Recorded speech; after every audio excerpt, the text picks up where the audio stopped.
Rankelės suglaustos klusniai. Namaste, ar apie tai, kas susimąstė, kokia žodžio prasmė ir gilis, kas nesuprantat ramiai patylėt. Žargonu lengva jums barstytis, tingit giliau kalboj kapstytis, bet smegenis pasuk, pajausk unikalumą, savo kalbos tautos išskirtinumą.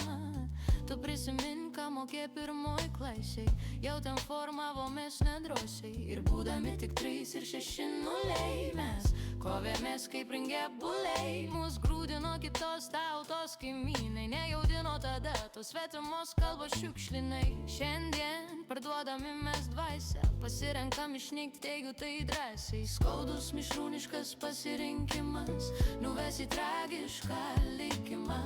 Praradus kalbą nebeliks prasmės būti išgirstiems, neliks didžiuotis, kuo girtis kitiems.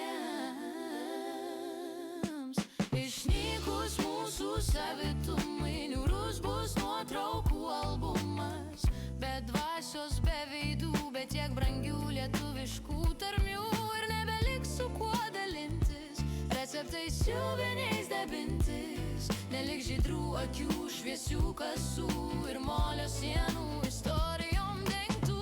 Tai pasiruošęs tu parduoti dvasią, galėsi tu vaikaičių atlaikyti žvilgsnį drąsiai, kai vardo tavo nepajėgs ištarti. Tu būsi miręs, nebebus ko barti, galėsi sau kartot namaste, nes nebebus jau ko prarasti.